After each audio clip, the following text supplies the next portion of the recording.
Now, I appreciate the fact that this event has been put together because, given the number of people who are here, it gives a very good indication as to the level of interest in the subject. The Apollo moon landings.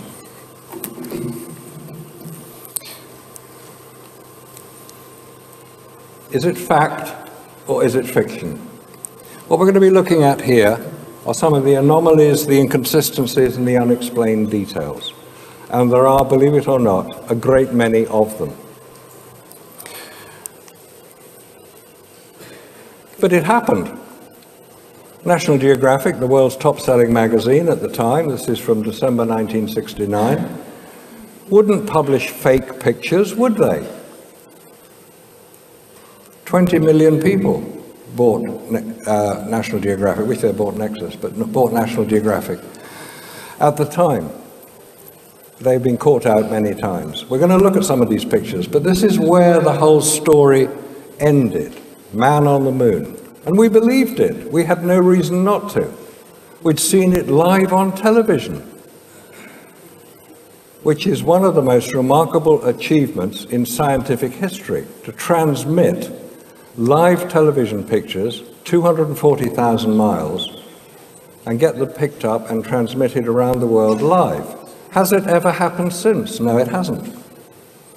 If there are any TV or radio engineers, they will know the power required to transmit a television or radio signal, and it's measured in kilowatts, i.e. thousands of watts. Not the power that was carried on Apollo, which was 3 at the most kilowatts. Anyway, this is where it began. Nikita Khrushchev on the right, Yuri Gagarin, who we're told was the first man to orbit the Earth. There's a doubt about that, but I won't go into that now, because there's a lot of doubts about some of the Russian achievements in space. Anyway, he was recognized as being the first man to orbit the Earth, and he was feted around the world. What is not generally known, because a lot of this information you've got to dig out, you've got to find where it is and put it all together. I've spent the last 20-odd years trying to do this. What is not generally known is that the week before Gagarin's flight, which was April the 14th, 1961, another flight had taken place, and it was reported by Bruce Jock Gardine, who was the Moscow correspondent for the Daily Worker, and a stringer for various other newspapers. There were various reports of another flight which took place. And the person on that flight, the earlier flight to Gagarin, was the logical choice for the Soviet Union, as it was then, to make. His name was Vladimir Ilyushin. He was the son of the aircraft designer, a test pilot, an extremely competent flyer. Unfortunately, his craft came down in China. It missed Russia. It's very difficult to miss Russia. It's the biggest country on the planet. He was badly injured. He recuperated in China, and he was returned to Russia about 6 months later. How do we know this?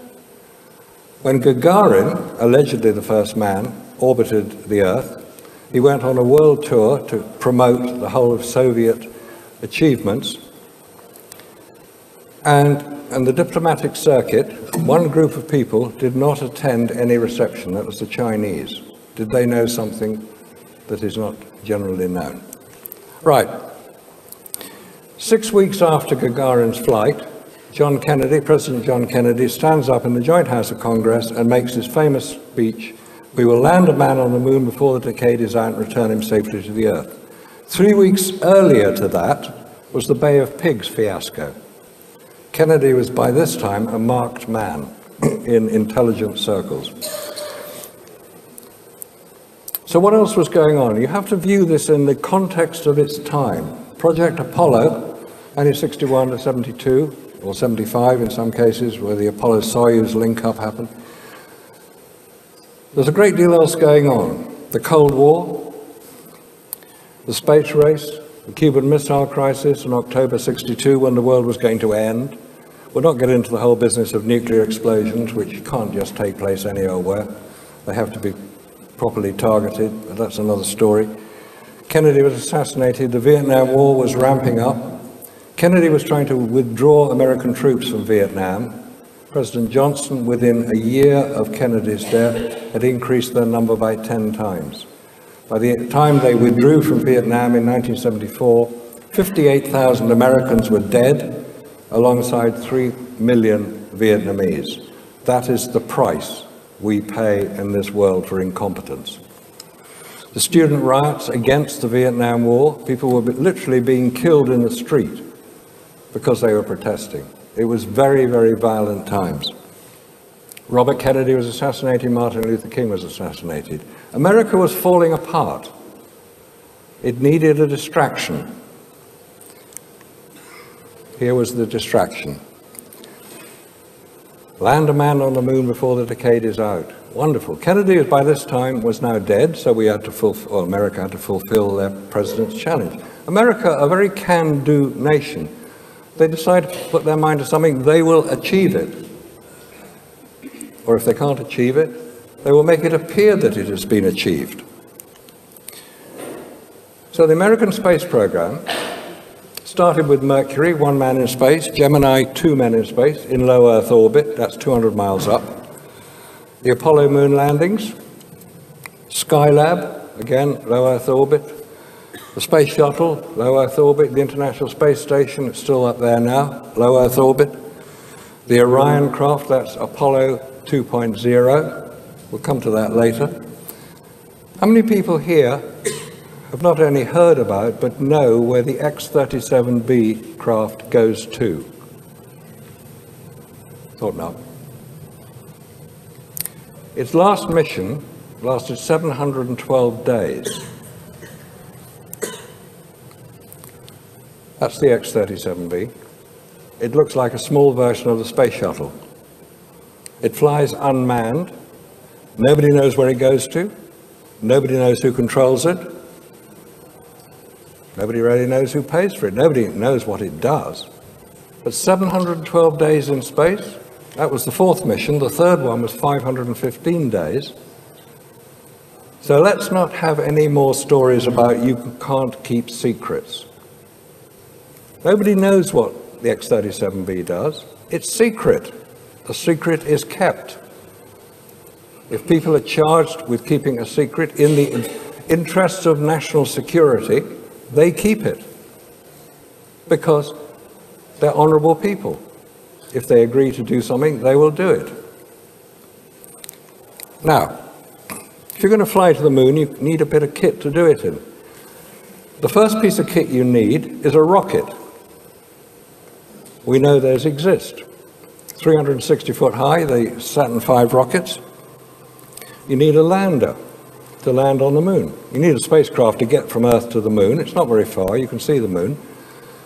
So you need a spacecraft in which you're going to have your own temperature and pressure controlled, because in space there is no pressure and humans can't survive without pressure. You've got to have a lander to get onto the lunar surface, so you've then got to come off the lunar surface again. That was in 1969 all this was happening. We're now in 2018 and they can't do it again. What's going on? Where's the technology? Oh, we lost it. Come on, give us a break. You don't lose technology that works. Did they lose technology that didn't work?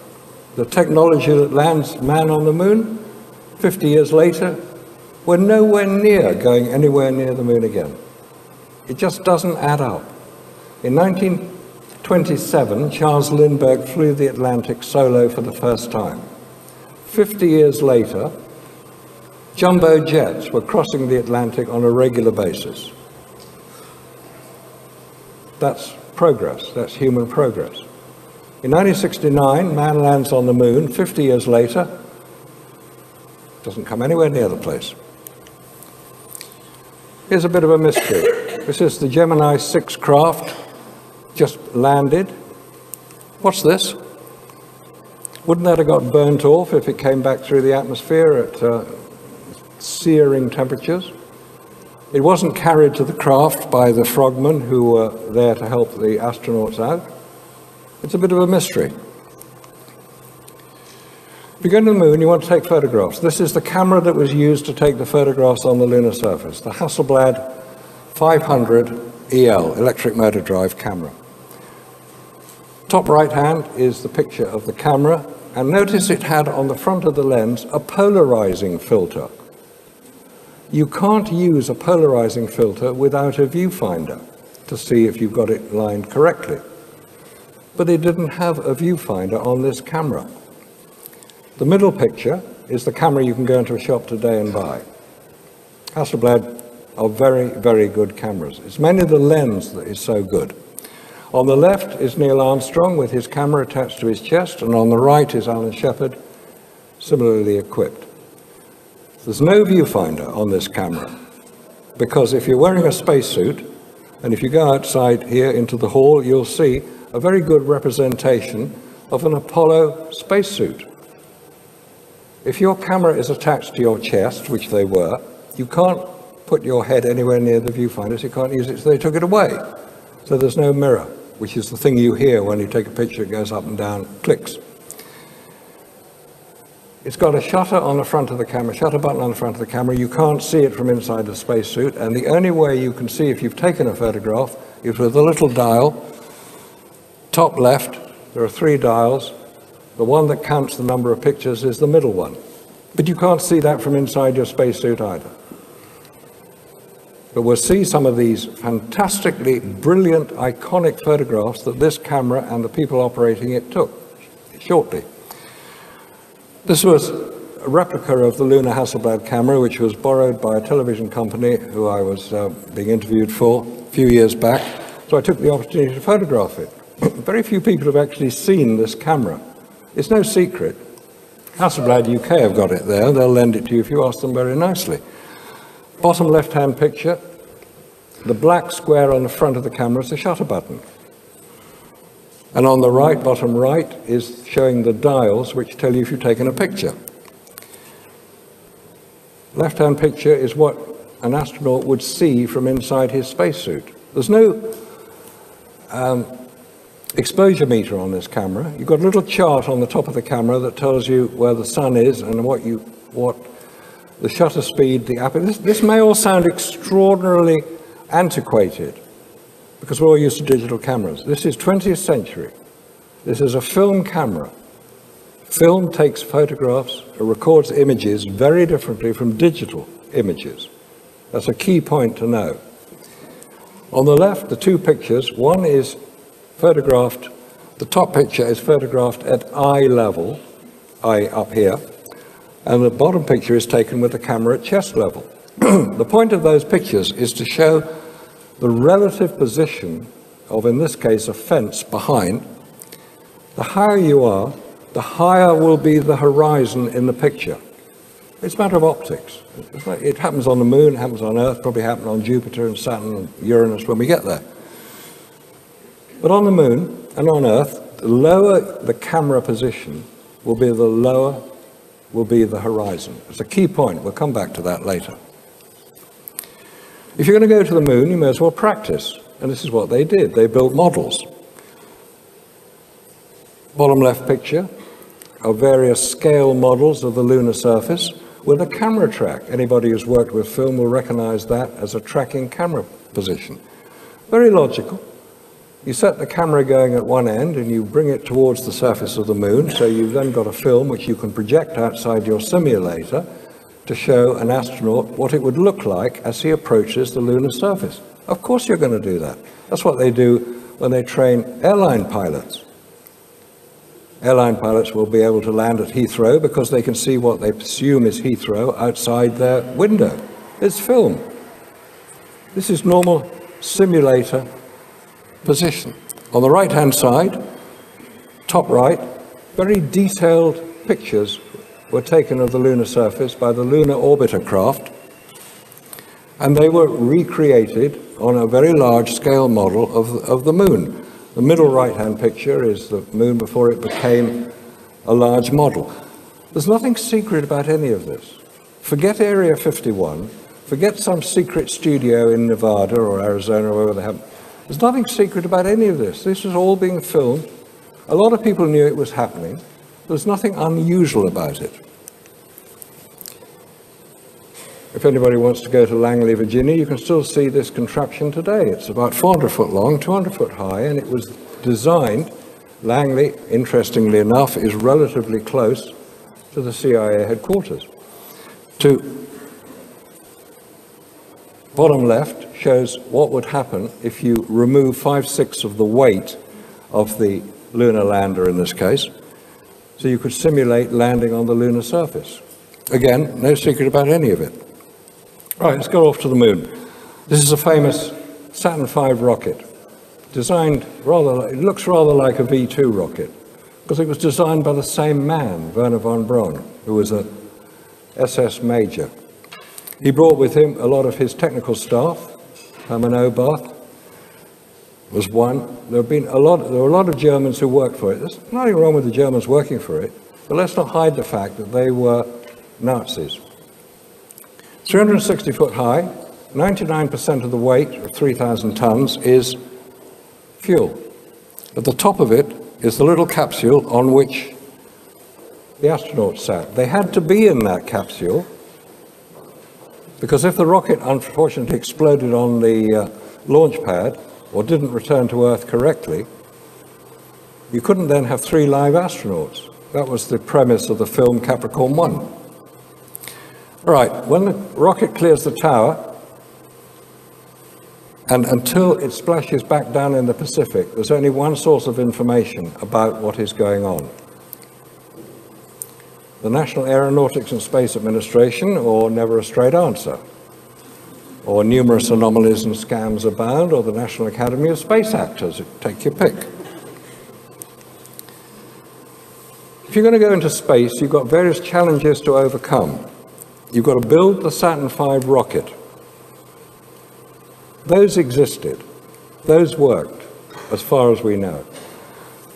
The key point about the Saturn V rocket is it used, this is technical, it used the F1 engine, so-called, that's just the way it was because there was another engine in it called the J2. The F1 engine was the most powerful rocket engine ever built. It's not even being considered for the Space Launch System, which is the new system, because guess what? America has to buy its rocket engines from Russia. They don't even have the technology to build, let alone test, rocket engines. But they worked on the Saturn V rocket. So why did they then, when they built the space shuttle, have to go a completely new set of engines?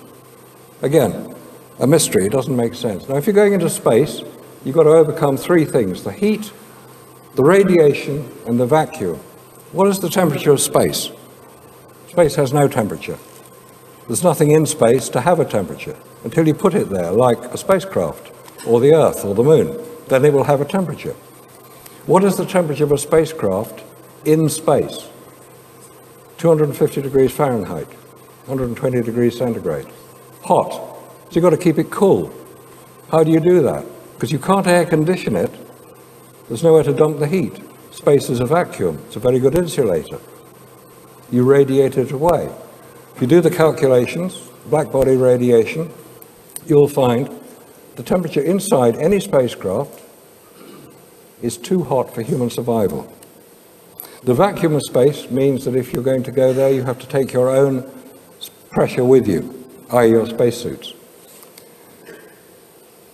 Wonderful things, these spacesuits. They protected the astronauts against radiation, against heat and cold, provided them sufficient pressure to operate in. So I thought, well, they're obviously magic suits, these. Could anybody then use the same spacesuit and go into Chernobyl, 3 Mile Island, or Fukushima, and help clear up the mess? So I asked NASA that question. Well, I asked the manufacturers of the spacesuits, a company called Hamilton Standard in Connecticut. I said, could these same spacesuits be used? And they said, you better ask NASA because we didn't put any radiation protection in the spacesuit. What? There's no radiation protection in the spacesuit, and yet we know space is full of radiation. NASA still haven't replied. Because you'd think it would be a logical thing to do. Right. And the final thing, and the most important thing, is if you've got yourself into space, which is a bit doubtful, going to the moon. I'm not talking about the International Space Station or the Space Shuttle. They were all for real, in my view. If you're going to come back from the moon, you come back at the same speed you left at. And in order to leave Earth's gravity, you have to accelerate to a speed of 25,000 miles an hour. So if you're coming back from the moon, you're being attracted by the Earth's gravity all the way back. If you're coming back, you've got to slow down, because you can't hit the Earth's surface at 25,000 miles an hour, you'll be toast. So you have a heat shield to absorb the frictional loads from hitting the Earth's atmosphere. The Earth's atmosphere starts 60 miles up. So you're coming in 25,000 miles an hour, you hit the Earth's atmosphere at a very slight angle, 6.6 degrees is the official figure, and you then slow down. Hang on a minute, no, that doesn't work. What would be the gravitational load on the astronauts in that craft if they were coming back at that speed? 34 G. They'd be dead. The heat shield, which they've now lost the formula for, was used, or something approximating it, was used on the Orion craft. We'll see that later. It didn't work. They've had to go back. Remember the Orion craft? December 2014, it had one test. We're now the summer of 2018. Half the time it took the whole Apollo program to start and complete has been taken up by the Orion program on developing its heat shield.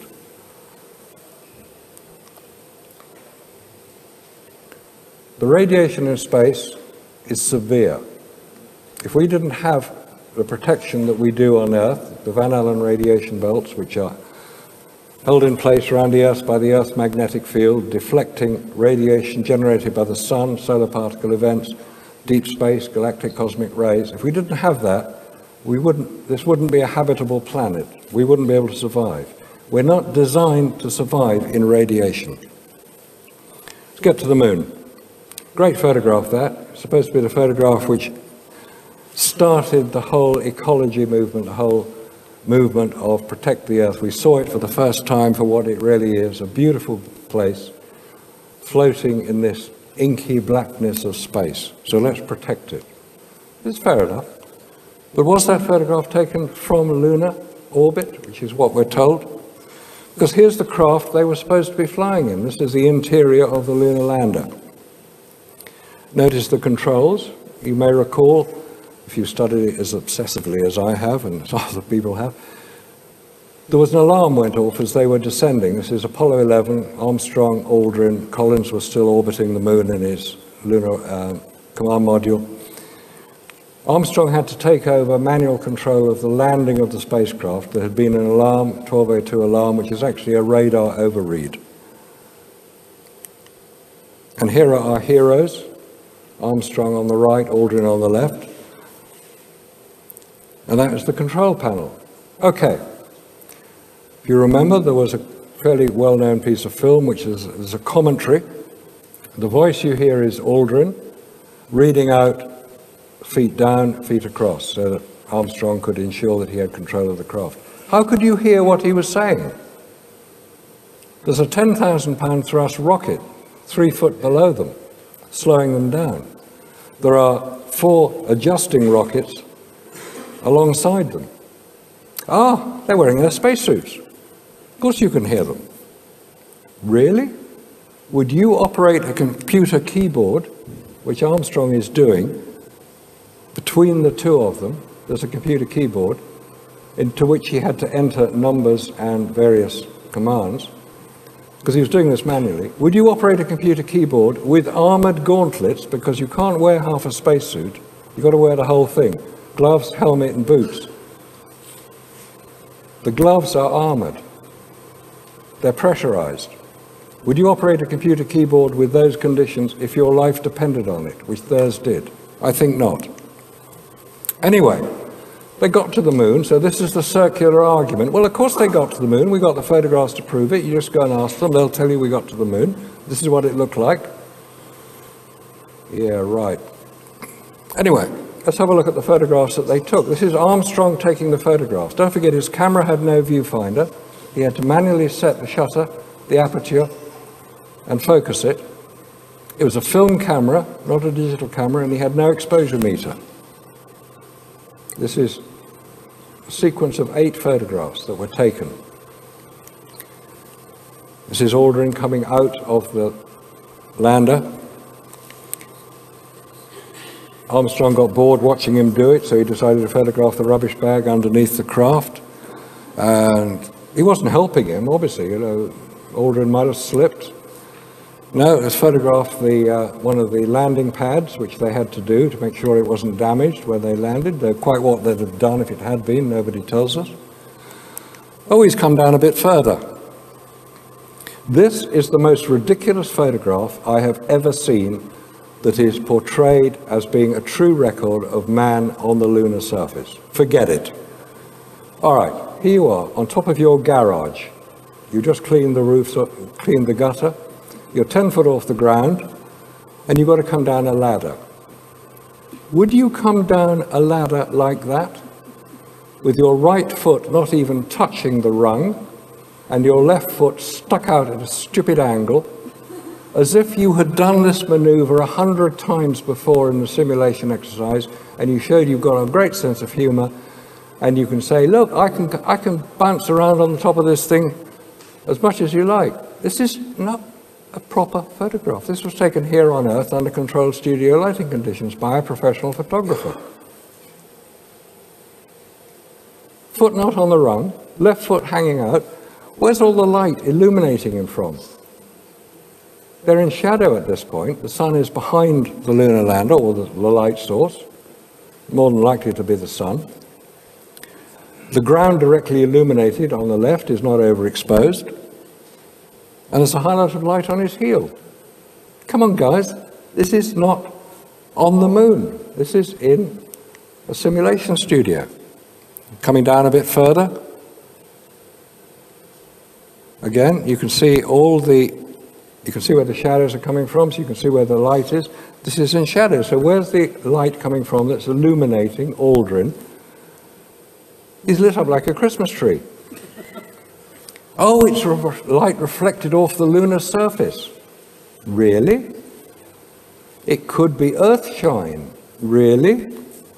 Do a bit of basic astronomy. Where would the Earth be if you were actually on the lunar surface? Where would you look to see the Earth?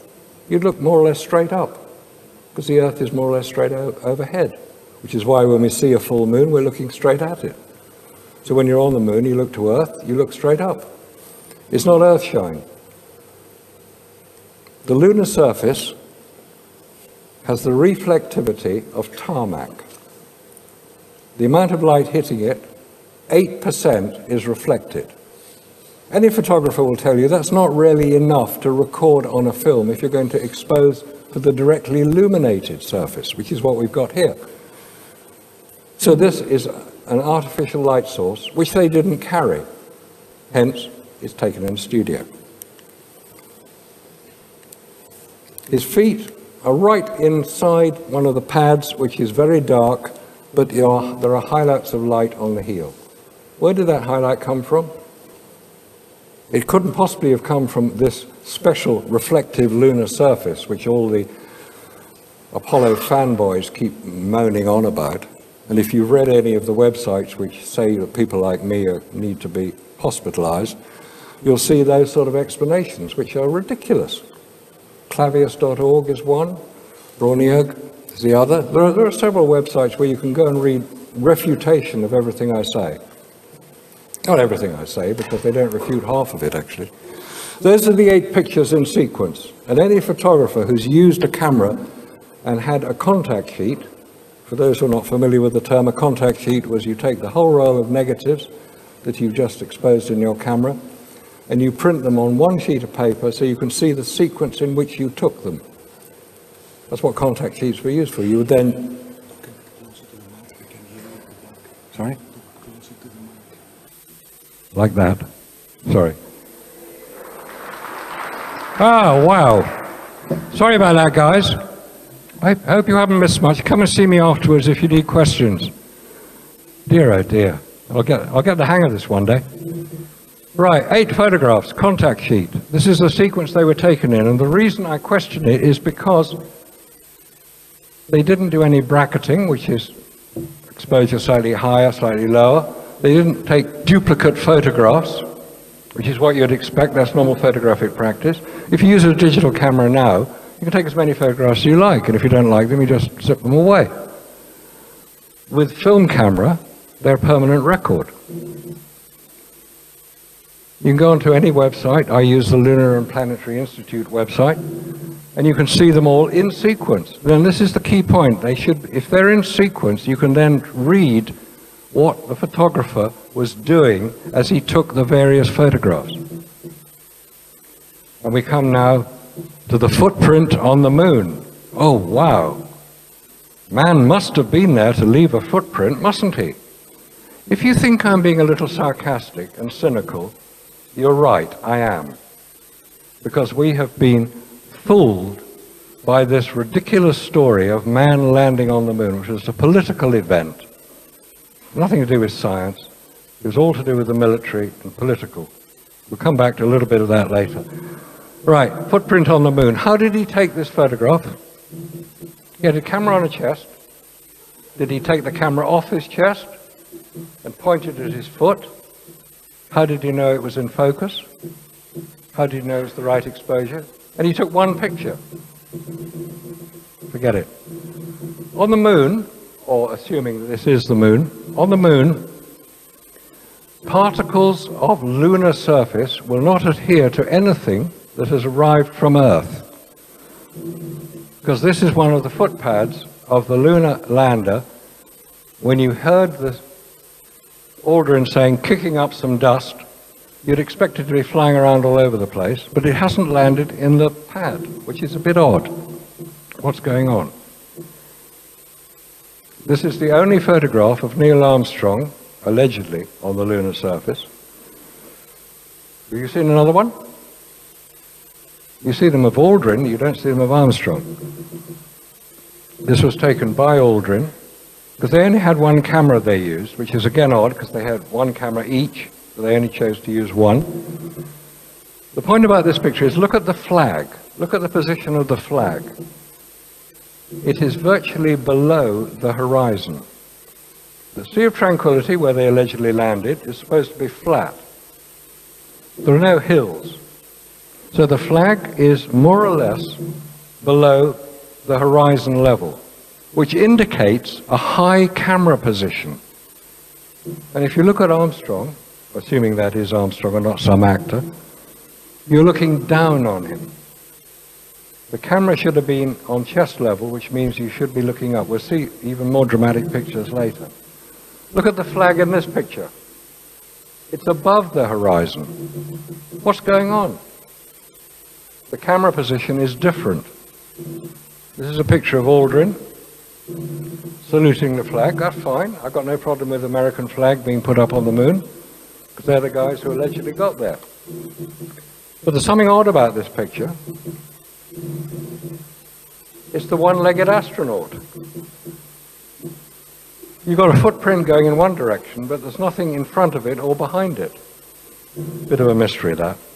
Here we have two astronauts, this is Armstrong and Aldrin, on the lunar surface at the same time. That's fine.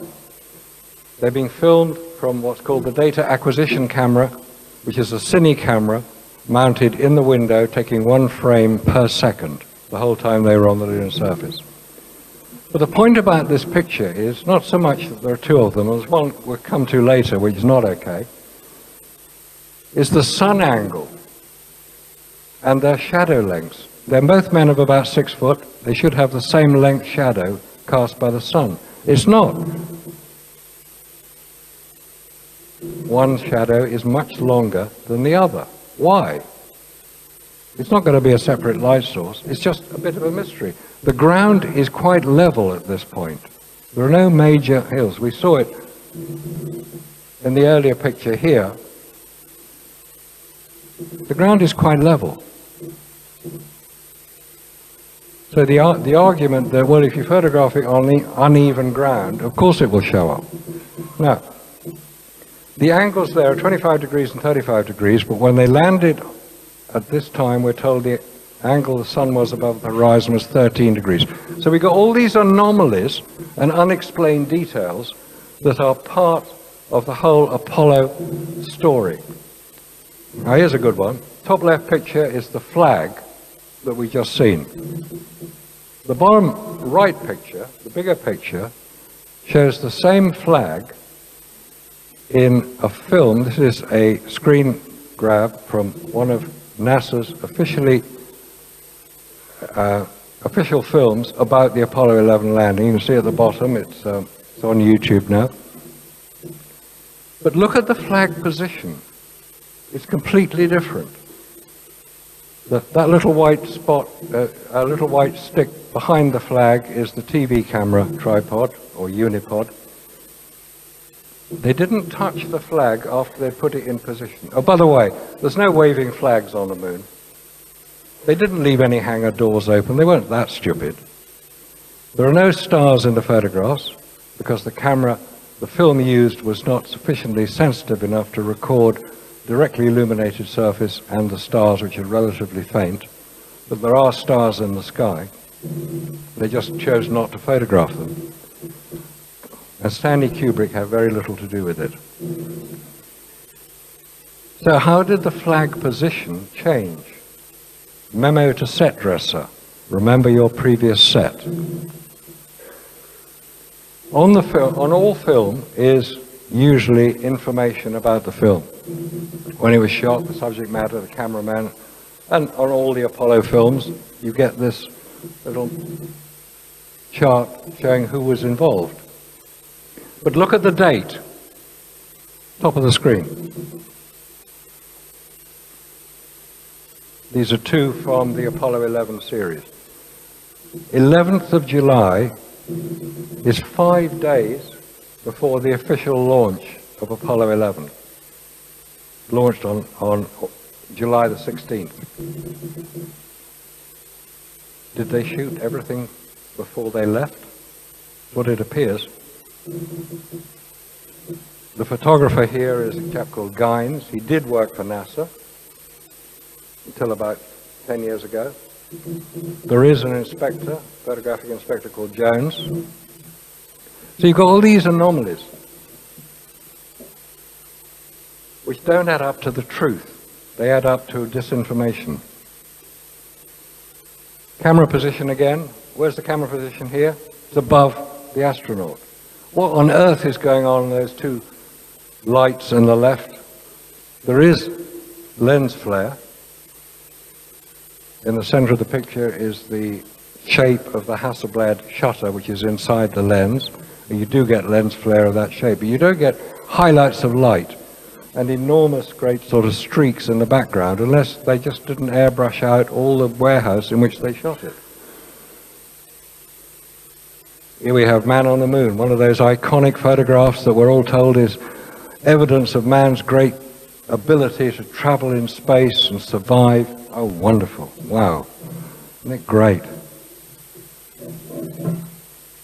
When I first started doing this investigation, this was the only piece of information I could find. I had to go and get a postcard of the Apollo photographs, because they didn't have the internet back in those days, early 90s. And this is the one that I was able to convince Jeremy Clarkson that we didn't land on the moon, which he was very pleased to hear, because he doesn't like America. Well, that's what he said anyway. But notice that the picture on the right is the official, tidied up, enhanced version of the alleged true picture. They added a bit of black at the top, not very well, but they've added it on, as if people weren't going to notice these things. Here we have another picture, a couple of pictures from Apollo 11. We'll move on to the other Apollo craft in a minute. But this is just one of those, again, weird images that we're expected to believe until you start looking at it in enough detail to ask the question, how did they take this photograph? They're quite close to the lunar lander. They've got the Earth, which is more or less overhead. How did they take it? Did they take the camera off their chest and point it up in the sky and hope they get it in the right place? Well, he only took 2 pictures, slightly different positions. No. They'd had to have leaned over so far backwards, if the camera was on their chest, they'd fall over. It makes no sense. And we're being asked to believe this nonsense. We're being asked to believe that man's landed on the moon and taken all these wonderful iconic photographs with a camera that had no viewfinder, no exposure meter, manual control of all the operations, using armored gauntlets. Would you take your wedding photographs under those conditions? No, of course you wouldn't. You'd expect to get a decent result. Here are our heroes. This is taken from, I put them in this format because they're taken from a book bought at the Kennedy Space Center. And the top photograph says, astronaut Edwin Aldrin inside the lunar module after his moonwalk. If you go onto the websites where you can see all the photographs, you'll find that this was not taken after his moonwalk. It was taken just after he allegedly left Earth. You can find it. The photograph below is Neil Armstrong as he rested in the lunar module after his moonwalk. Possibly he did. One of those simulation exercises, because if you look at his eyes, you will see a highlight of light. Armstrong on the right, Aldrin on the left. There's a highlight of light in his eye, which is a giveaway indicator of a flash gun being used. Look at any celebrity photograph. Most photographers will be taking pictures with flash guns to provide enough illumination so that you can see what you're looking at. If you look at the eyes, you'll see a little highlight of light in the eyes. It's the telltale giveaway. But they didn't have any flash guns in Apollo, in the Apollo craft. And as somebody pointed out, rather inexpertly, well, it couldn't be a flash gun because there's no red eye. Oh, come on. You get red eye when the flash gun on your camera is so close to the lens that it is reflected back off the retina in the eye, hence red eye. If you have a flash gun, it's mounted above the camera, so it will avoid red eye. So these were taken during the training and simulation exercises. Anybody say different? Now, let's move on to Apollo 12 and some of the rather poor retouching that these guys managed to do. If you enhance the picture, which we've now got the ability to do, we can take pictures and enhance them and look into some of the detail which has been obliterated. And here we have a rather poor attempt at what's called retouching. I block out the bits you don't want people to see and make it all black. Here's another sequence of 8 photographs taken on Apollo 12. Again, in sequence. 2 photographs of the same astronaut, in this case Al Bean, but look at the horizon. It's completely different. As if they were taken from different camera positions, which they were. The top picture you're looking down on him, the bottom picture you're looking more as if he were taking a picture with a camera at chest level. When you start looking into some of the details of it, all Apollo photographs had little crosshairs on them. This is just a screen inside the camera. It never really worked out why they had to have it. It was supposed to be to do with measurement of distance. It's helpful in that it tells you can see which photographs were taken with cameras allegedly on the lunar surface. In the visor, you see that his hand is fairly well below the camera. He may have been using his pistol grip, which they all had. But again, a different position. Now, if you look in the visor here, what are those lights? Where are they? What's all that about? Is it reflections off the visor? There are only 3 surfaces inside the visor, the gold one, the clear one, and the protected one. So how come you got 6 lights? Was it E.T. flying past saying, what on earth are these guys doing here? Who gave them permission to land? Tell them to get off. It's a more likely story than whatever that's supposed to be. Right. Again, if you start looking into detail, you'll find that there's two little red circles at the top indicate crosshairs which shouldn't be there. So, being double exposures being made, there's all sorts of manipulation going on. Before we get these are the official NASA images. Light seems to travel in very odd directions on the moon. I'm not saying there are two light sources, because then you get different shadows as well. But how come you've got the photographer with the sun behind him, and this Surveyor 3 craft with the shadow at a completely different angle? You'd expect it to be at least similar position, but it's not. And then we have this ridiculous photograph. The sun is behind the photographer, so what's it doing illuminating a rock with an angle at right angle degrees? The shadow at right angle degrees. Again, anomaly, a mystery. Right, here we have one of those great iconic photographs, lunar lander on the moon. Where did all the light come from in the front of the craft, which is in shadow?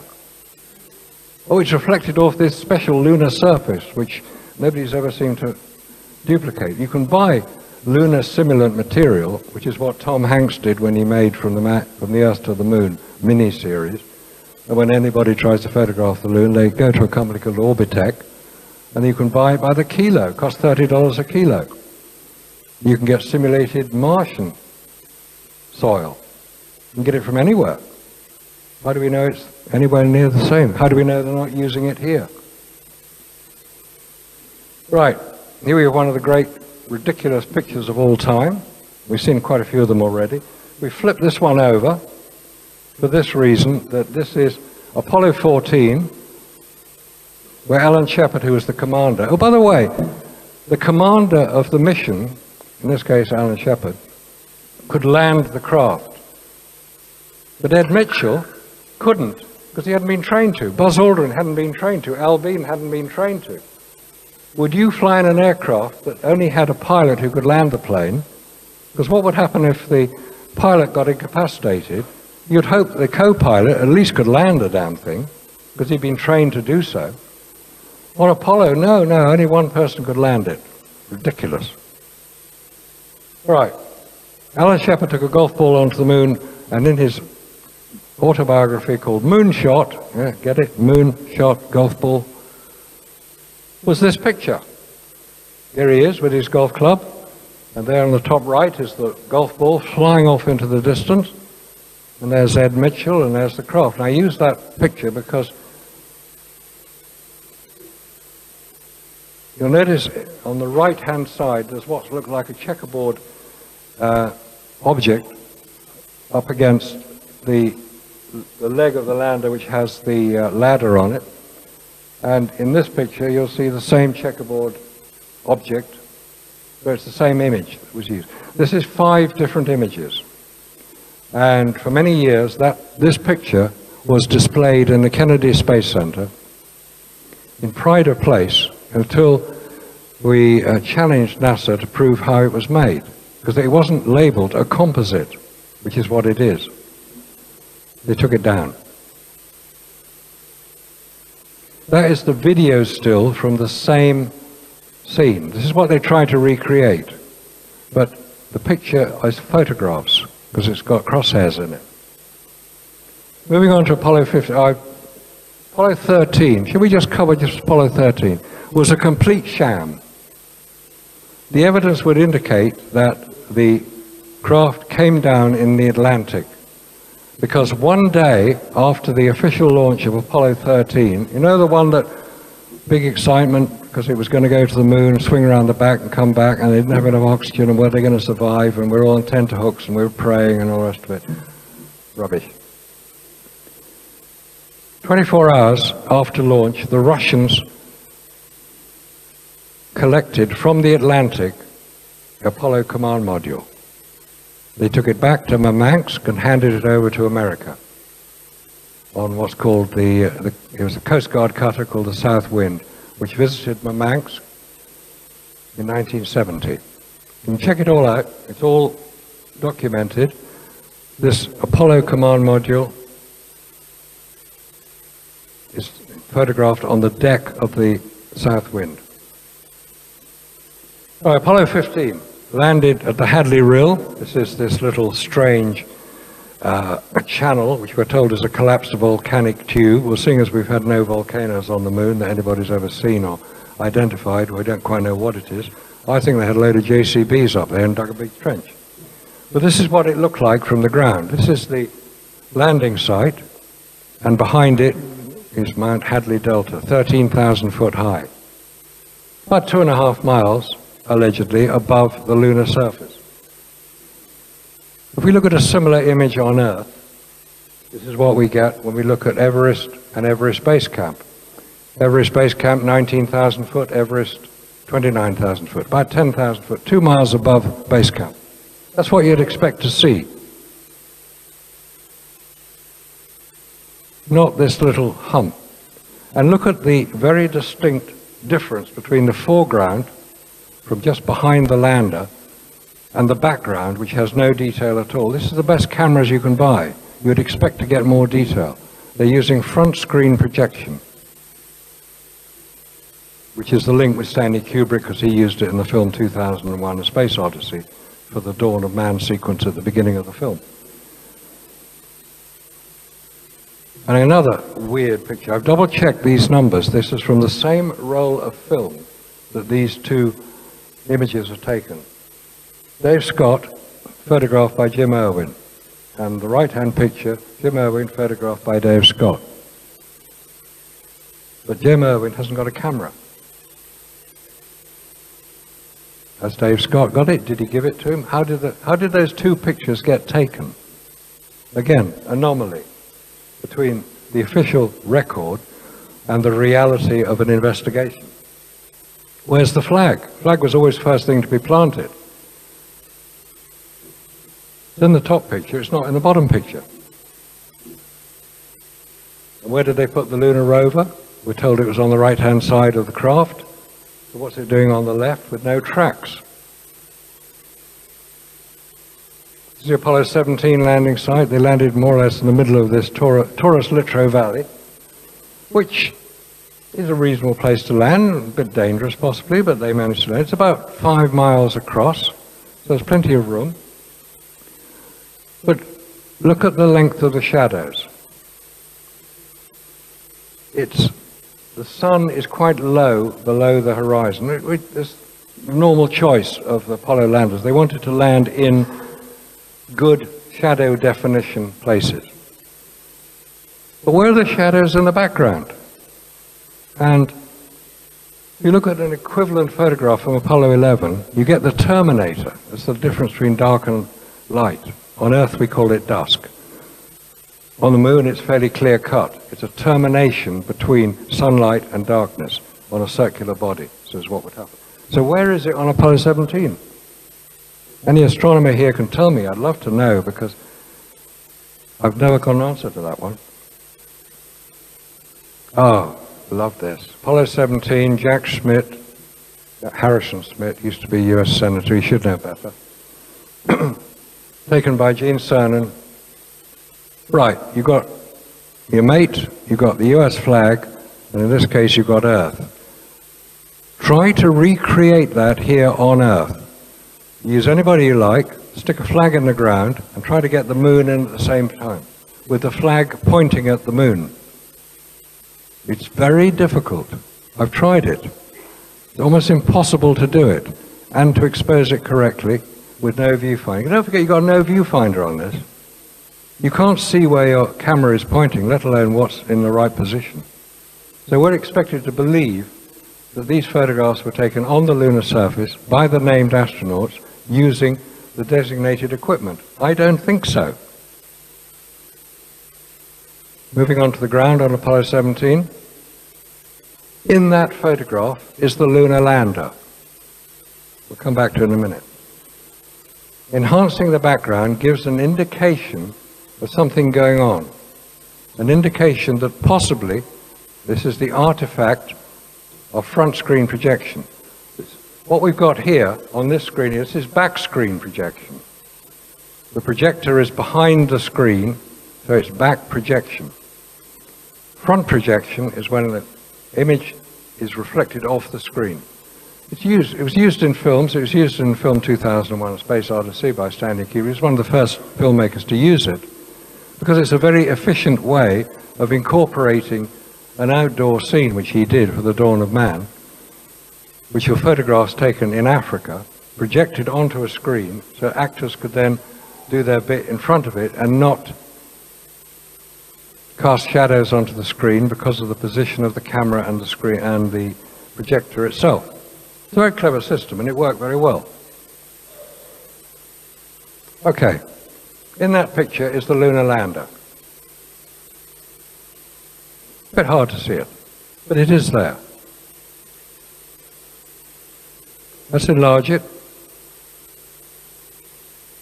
It's a long, long way away. Maybe about 3 miles away from the camera position.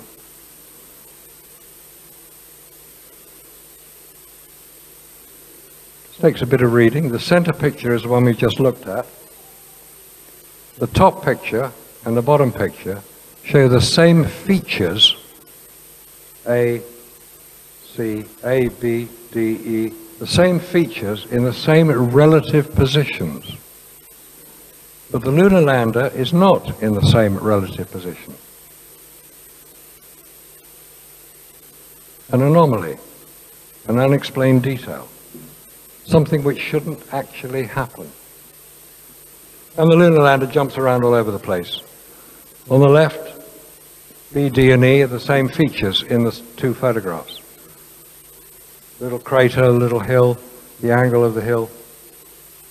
On the top picture on the right-hand side is the lunar lander, and the bottom picture on the left-hand side is the same lunar lander. It's not supposed to have moved once it had landed, assuming it did, and the set dressers didn't get it right.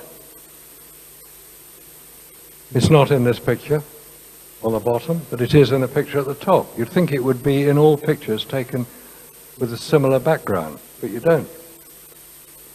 And then the lunar rover. Oh, magic vehicle, this one. $60 million it cost. It could travel, we're told, 20 miles on the lunar surface on one battery pack. Batteries? We can hardly do that today. The Tesla goes a little bit further. But where are the wheel tracks? Plenty of footprints. The thing weighs on the moon about 70 pounds. On Earth, 460 pounds. You expect it to leave some sort of track, and you see lots of pictures where it does leave tracks. But on this occasion, it doesn't. Is it a model? That's more likely to be the case. You can take a close-up of it, but you don't want to move it too much because it would leave tracks, but it hasn't left them. There's a chap in the seat driving it here. Again, unexplained detail. Then you look at the photograph showing these famous wheel tracks, and you see this is the same roll of film as this picture, AS17134. There's a herringbone track in that one, and a straight line in that one. The continuity's been taken different. Ah, here we go. We're gonna blast off from the lunar surface. Top left, the two halves of the lunar lander will separate. Explosive bolts will fire to sever all the connections between the top part, where the astronauts are, and the bottom part, where all the engine is and the fuel. If those explosive bolts don't fire absolutely at the right time, the correct time, that they all fire at the same time, the craft's going to go spinning off. But it didn't. It jumps up as if it's on a bungee rope.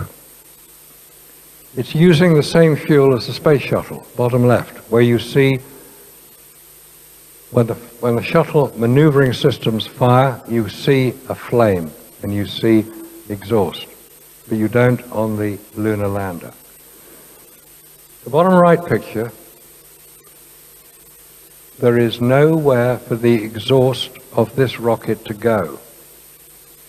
That's not a hole in the middle, it's just an indentation where the skirt of the rocket engine sat. There's nowhere for the exhaust to go. Why weren't they fried? This is 4,500 pounds of thrust, this rocket. It's not a firecracker. This is a major piece of kit. And they're expecting us to believe that this happened 6 times with no failures, no fried astronauts. Everybody returned safely. Because if you're going to come back to Earth, you've got to have a heat shield. This is the only photograph of Earth that I've ever found. Everything else has been a computer-generated image. And you can always tell this. It's the most frequently used image of Earth, and it shows above the Sudan a little triangle of cloud. Every time you see a photograph of Earth, it's more likely the one you're going to see. So when you come back to Earth, you need a heat shield. This is made of a ablative material. Ablative material is when it gets hot, it will basically destroy itself and protect the inhabitants of, in this case, the craft, from the heat. Because they've only got 60 miles to slow down. There are 2 types of entry that you can have. One is called direct entry, which is where you come straight in and slow down very, very fast indeed. And when you get down to about 3 miles, you open your parachutes and you come into the Pacific. The other entry, which is what the Russians use, is called skip entry, where you come into the atmosphere and you bounce off it. And then you come back in again at a slower speed. That is a much more realistic entry. But Apollo didn't do that, despite what people have tried to claim differently. There are people now who will claim that, oh, Apollo used skip re-entry. No, they didn't. They used direct entry, which would kill virtually anybody anywhere near it. So, the objections to all I've been saying, why didn't the Russians blow the whistle? What about the moon rocks? There's plenty of those. They can only have got those from the moon because we know that they're from the moon. And these reflectors you can bounce laser beams off. Well, they could only have been put there by astronauts because they have to be specially angled to the correct position. Okay, let's have a look at some of it. The Russians. How many people here use Russian natural gas? Probably not that many because we don't import that much of it into Britain.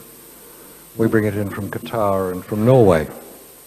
However, in September 1968, an agreement was signed between the then Soviet Union and the governments of West Germany, Austria, and Italy to import Russian natural gas. Russia has very few natural resources, with the exception of natural gas, which is their main export market.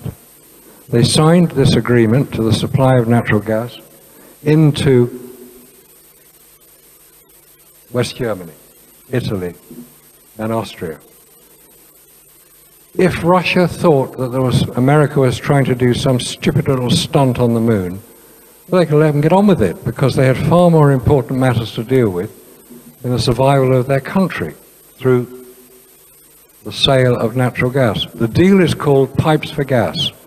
West Germany built the pipes, 2,000 kilometers of it. Russia supplied the gas.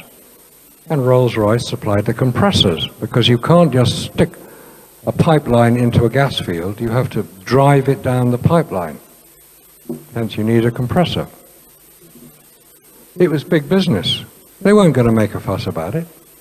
And anyway, they knew enough about Russia's falsification of the Gagarin story to know that which had been tracked and they had lost astronauts. Gagarin was the first one to land successfully and safely.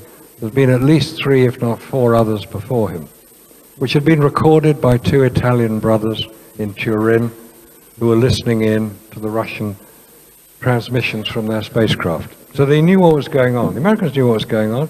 The Russians knew the Americans knew what was going on. So it's a matter of political stalemate. The new pipeline is being built across the Baltic. It's called Nord Stream 2. So forget the Russians. They're not going to blow the whistle on anybody. But what about the rocks? Well, we got this piece of rock here. I got a piece of rock here. That's a piece of moon rock.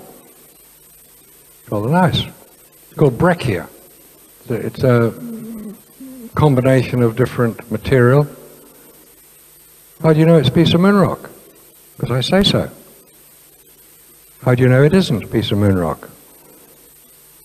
Well, you could analyze it. A piece of moon rock. Anybody from NASA here will probably come and arrest me because I'm not supposed to have a piece of moon rock. Well, that's another story. It was all stolen about 15 years ago. They got it back. The guy who stole it got 8 years in jail. Right, here's a piece of moon rock that was in the Rijksmuseum in Holland, and it was part of their space display. When the Rijksmuseum was being renovated about 5 or 6 years ago, they decided they examine this piece of moon rock, the geologists in Leiden University in Holland. And guess what? It was a piece of wood. Petrified wood. He was really scared. Treasured piece at the Dutch National Museum, a supposed moon rock from the first manned lunar landing, is nothing more than petrified wood, curators say. When NASA were asked to explain it, they said, we don't have enough information. It may well be that this particular moon rock, which is quite large, it's about the size of this piece of moon rock here, this isn't the same piece. When moon rock was supplied to virtually all nations around the world and all American states by NASA to commemorate their great achievement, they didn't supply what you'd think would be something like that. That's a piece of moon rock. Something large, something you can touch, see, weigh, measure, examine. No, they supplied tiny little grains of dust encapsulated in plastic, plastic display case, as if that is supposed to account for and explain the whole Apollo mission. So it was a piece of moon rock, but it wasn't. It was a piece of petrified wood. So what else have they falsified? I hear you say, no, they photographed the Apollo landers on the lunar surface. Here we have Apollo 11, 15, 16, 17, and 14 of the lower picture. Wow, this is fantastic. What a great achievement. This is something we can now all dismiss, these crazed conspiracy theorists who claim we didn't land on the moon because the evidence doesn't support it. Because we've got the evidence that they did. No, they didn't. They're still lying to us. And I've heard of Photoshop too. In order to show anything, you need a whacking great arrow pointing at basically a white blob and a little black mark. But no, if you enlarge Apollo 12, you can see the footprints. You can see the astronauts' footprints on the lunar surface. How wonderful is that? Oh dear, they still think we're stupid. How come the footprints are as wide as the lander? This must be a giant that landed on the moon. If your footprints are the same width as the lander, which is 20 foot wide, he's a big lad.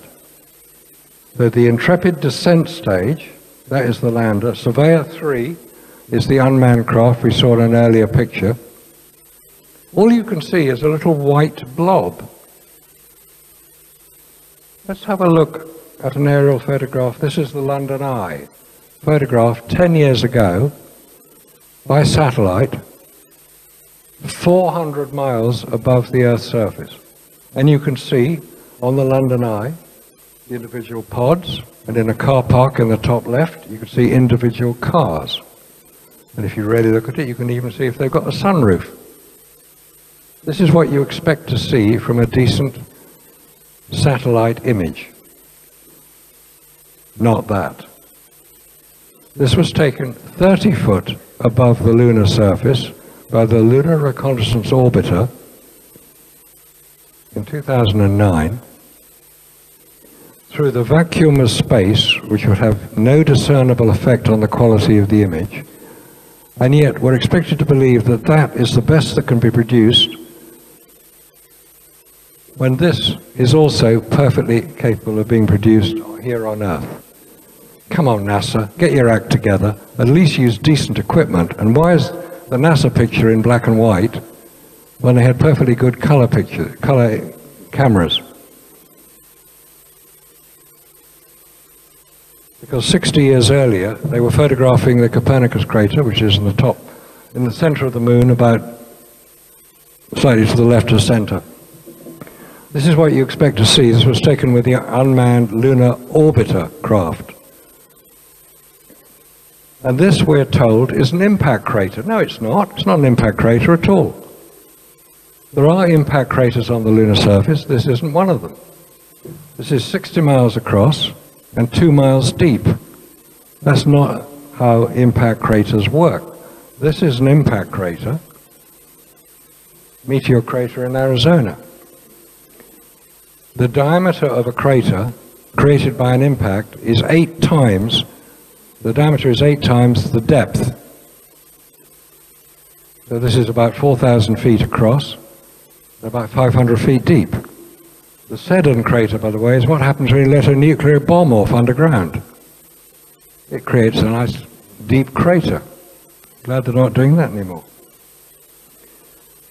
So what we're looking at on the lunar surface is not impact craters, not the big ones. In my view, they are electrical discharge craters. By the close passage of an electrically charged body, i.e. another planet, possibly the planet Venus, which is recorded as having passed close to the moon and the Earth in historical times. Again, that's another story. But on the lunar surface, photographed by the lunar orbiter in 1966, before anybody had landed there, is this strange object. I don't know what it is. There's one at the bottom, which is a big one. There's one at the top, which is a smaller one that's traveled a bit further. They've rolled up out of the crater across the lunar surface. When NASA were asked to explain it, they said, oh, that's easy. They said, this is rocks dislodged by moonquakes. Well, if that's the case, why didn't it dislodge any of the other ones? There are plenty of rocks around.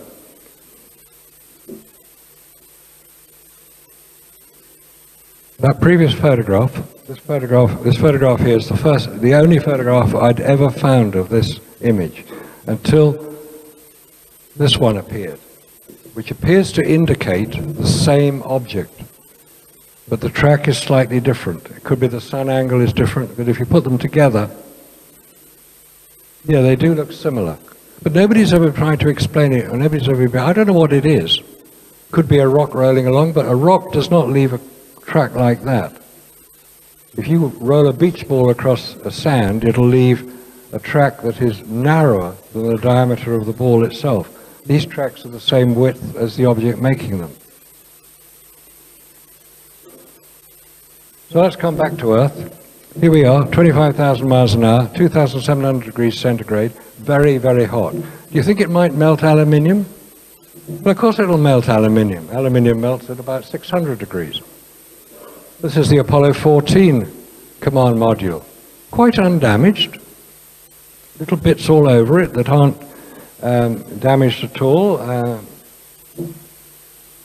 This is the Apollo 2.0, the Orion craft, which is covered in heat shield. The whole thing is covered in heat. Why? They're using the heat shield tiles from the space shuttle. You'd think that if it was so easy to land the Apollo craft without all these heat shield bits and pieces, that's what they'd do, but no. You go to the Science Museum in London, top left, Apollo 10 command module is on display. Bottom right is the Orion command module covered in heat shield. NASA are beginning to find that the Apollo myth that they believe for so long is actually detrimental to future space travel. And here are our heroes who look like the naughty schoolboys discovered behind a bike shed smoking fags. Come on, these are guys who've done the greatest scientific achievement, the greatest adventure in humankind, and they look completely out of it. They look bored, they look embarrassed. If you've been asked to lie to the world, you might look a bit embarrassed. Aldrin on the left, Armstrong in the middle, Collins on the right. famous question asked by Patrick Moore, who was at that press conference. Could you see stars from space? Armstrong's answer was so non-committal, you have to think he wasn't there in the first place. So has anything been learnt from Apollo? Orbiting the moon with unmanned satellites appears to be simple, straightforward. That's not a problem, unmanned satellites, because you can protect the internal working of the satellite. It's called hardening against the radiation. Landing astronauts on the moon and returning them safely to the Earth, that is the really hard part. Because reaching the moon isn't actually that difficult. It's getting the astronauts back alive. That's the hard bit. So what was Apollo all about? It was occupying the high ground, demonstrating to anybody who cared to take notice, yeah, America are pretty good at occupying the high ground, which is low Earth orbit. Then you control the world. Who controls the world? I'm at astronaut 4 on this one, bottom right.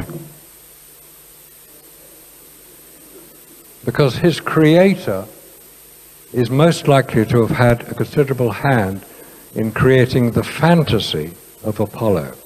That is what Walt Disney could do, create fantasy. As to who worked on the whole Apollo fantasy, there's one man that actually stands out as having credible achievement behind him in exactly the type of activities which would be required to produce the Apollo images.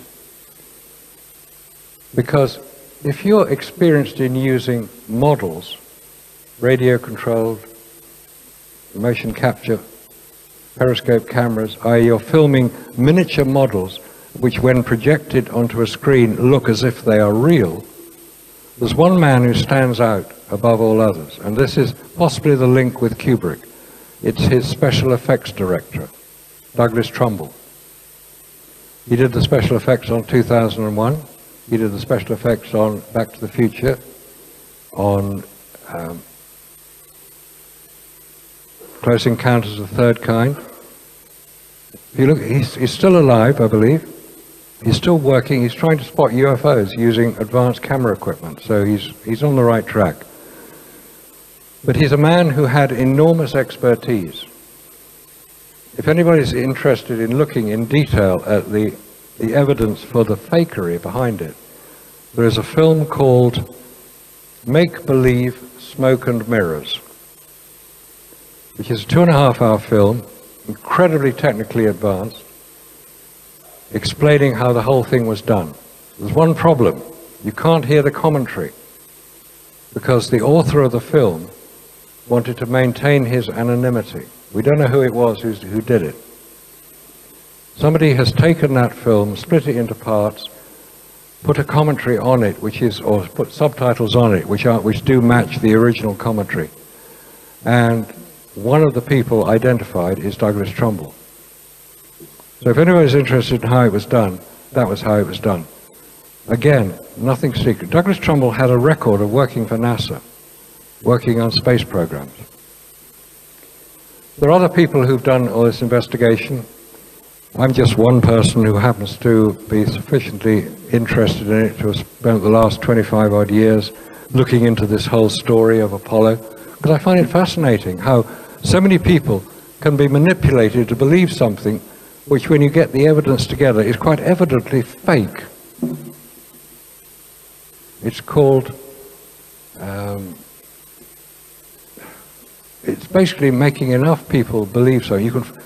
It's easier to fool people than it is to persuade them that they have been fooled, as Mark Twain is alleged to have said. There are other people who made similar sort of comments. In many cases, as we've all discovered through the UFO experience, we can be manipulated into believing things, i.e. that UFOs don't exist. We can be manipulated into believing that man has landed on the moon, because it is to the advantage of groups of people, in this case the military-industrial complex, who get the money for doing all these defense spending.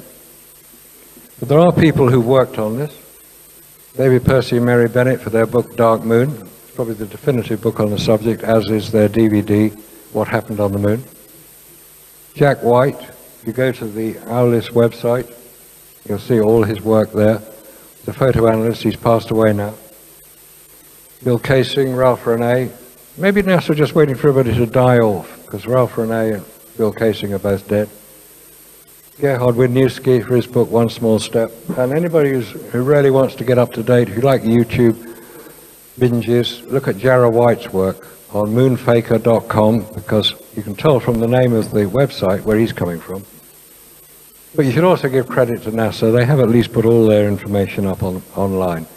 But there are people around the world who are working on this. I know people from 10 different countries, from New Zealand and Australia to America to Germany to Thailand to France to Britain to Russia. You've got all these people are all working together. They come up with little good bits of information. There's a very good guy in Canada called Scott Henderson who spent a long time looking in detail at many of the photographs, and he's identified so much new information because people are coming to it for the first time and looking at it and saying, I don't believe I've been fooled for this long. And they're starting to look at it and saying, yeah, that's not right. That's not right. How can you explain it? And NASA will not address this. NASA will not respond. They use their fanboys to have a go. Oh, people say rude things about me, and people say rude things about other people. And occasionally I get things wrong. That illustration at the beginning of the National Geographic, I said it was from December 1968. And I was jumped on. How can you be so stupid? Of course it wasn't 1968. No, I made a mistake. It was there in front of me. I'm human. I'm not an alien. I want to see the truth because we now have the president's dilemma. G.W. Bush said, we're going to go back to the moon and maybe onto Mars. Obama says, forget the moon, let's go to Mars. Trump says, forget Mars, let's just go back to the moon. A week after he said that, NASA said, we can't go to the moon, we're going to cancel it. Now, whatever one thinks of Trump, he has a very short tolerance of incompetence. He's likely to call out NASA. Or say, well, explain how you did it so easily 50 years ago and why you can't do it today, because that is the case. They can't do it today. That is not the way it worked. So I would claim that the Apollo record that we have been fed is primarily fictional, designed to mislead us to believing the superiority of American technology. Now, American technology is very good, there's no doubt about that, but not in this case. The real leaders of space technology are the Russians. They supply all the rocket engines for all the American rocket launches. They also fly everybody up to the International Space Station on the Soyuz rockets. America can't do it, Britain can't do it, France can't do it, China can't do it. The Russians are well ahead. They've had the last laugh, and they will expose this fiction by gradually demonstrating the inability of humans to travel beyond the radiation of space. So until that happens, we just have to keep watching the skies, hoping that ET is going to come back and say, okay, this is how you do it. It's a matter of manipulation of space-time. Anybody has heard of white powder gold, you'll know that white powder gold is one of the ways it's used to manipulate space-time. It's also a superconductor. It's worth looking into that. We're on the verge of breakthroughs now, which is going to revolutionize space travel. But until that happens, we've got to live with the fiction of Apollo. So until we get the truth, I thank you for your attention. I thank you for your interest. I hope you found it sufficiently persuasive that you can now argue the case that nobody has landed on the moon. Until then, thank you very much.